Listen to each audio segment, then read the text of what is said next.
डॉक्टरों ने क्यों खत्म किया अनशन? मृतक डॉक्टर के माता पिता ने क्यों कहा खत्म कर दो ये अनशन?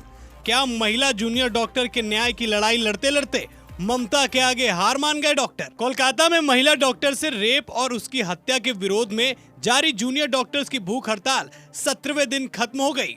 इसके साथ ही डॉक्टरों ने मंगलवार को होने वाली हेल्थ स्ट्राइक भी वापस ले ली है। सोमवार शाम डॉक्टरों की पैनल की सीएम ममता के साथ नबन्ना स्थित सचिवालय में करीब 2 घंटे चर्चा हुई।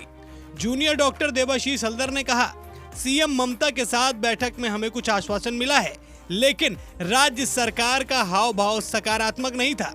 अनशन में आम लोगों ने पूरे दिल से हमारा समर्थन किया है। हल्दर ने कहा कि लोग और आर्जिकर पीड़ित हमारी मृतक बहन के माता पिता हमसे अनशन वापस लेने के लिए बोल रहे थे, क्योंकि हमारा स्वास्थ्य बिगड़ रहा था, इसलिए हमने भूख हड़ताल वापस ले ली है। यानी ममता बनर्जी ने सारी मांगों को पूरा करने का आश्वासन दे दिया है और मृतक जूनियर डॉक्टर के माता पिता भी अब डॉक्टरों के खराब स्वास्थ्य को लेकर चिंतित दिखे, इसलिए डॉक्टरों से अनशन समाप्त करने की बात कही है। अभी कुछ दिन पहले ही सीएम ममता बनर्जी ने अनशन खत्म करने की अपील की थी।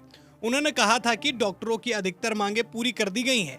हर किसी को विरोध का अधिकार है, लेकिन इससे स्वास्थ्य सेवाएं प्रभावित नहीं होनी चाहिए। उन्होंने कहा था कि किसी विभाग में हर किसी को एक साथ हटाना संभव नहीं है। हमने पहले ही डीएचएस और डीएमई को हटा दिया है, इसलिए राजनीति से ऊपर उठकर काम पर लौटे। ट्रेनी डॉक्टर के लिए न्याय और मेडिकल सुविधाओं में सुधार की मांग करते हुए जूनियर डॉक्टर पिछले 17 दिनों से भूख हड़ताल पर थे।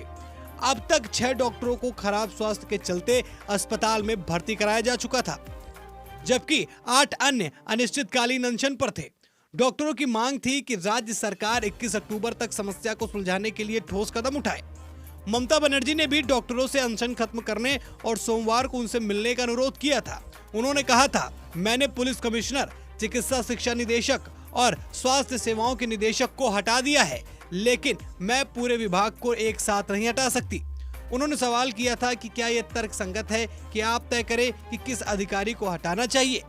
कुछ मांगों के लिए नीति बनाने की जरूरत है और इसमें सरकार पूरा सहयोग करेगी, लेकिन हमें ये मंजूर नहीं है कि डॉक्टर सरकार को आदेश दे कि करना क्या है। जूनियर डॉक्टरों ने रेप मर्डर घटना के खिलाफ 10 अगस्त से 21 सितंबर तक 42 दिन तक हड़ताल की थी। डॉक्टरों ने सरकार के सामने पहले 5 मांगे रखी थी। इनमें से सरकार ने 3 मांगों को पूरा भी कर दिया था। सीएम ममता ने 2 अन्य मांगों और शर्तों पर विचार करने का आश्वासन दिया था। इसके बाद डॉक्टरों ने हड़ताल खत्म कर दी थी। वे अस्पतालों में काम पर लौट गए थे, लेकिन 27 सितंबर को सागौर दत्ता हॉस्पिटल में 3 डॉक्टरों और 3 नर्सों से पिटाई का मामला सामने आया, जिससे नाराज होकर डॉक्टरों ने 1 अक्टूबर को फिर से हड़ताल शुरू कर दी। 4 अक्टूबर को जूनियर डॉक्टरों ने हड़ताल वापस ले ली, लेकिन धरना जारी रखा। उन्होंने कहा कि हम काम पर लौट रहे हैं क्योंकि सरकारी अस्पतालों में बड़ी संख्या में मरीज परेशान हो रहे हैं। हालांकि उन्होंने राज्य सरकार को 24 घंटे का अल्टीमेटम दिया था, इसके बाद अनशन शुरू किया। लेकिन अब डॉक्टरों ने ममता के आश्वासन को मानते हुए और ट्रेनी डॉक्टर के माता पिता की बात को सुनते हुए अनशन को यहीं पर समाप्त कर दिया है।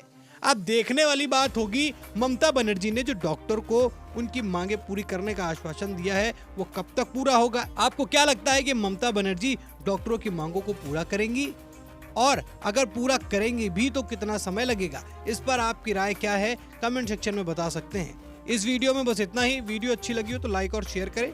चैनल पर नए हैं तो चैनल को सब्सक्राइब करें। फिर मुलाकात होगी एक नई वीडियो के साथ, तब तक के लिए धन्यवाद।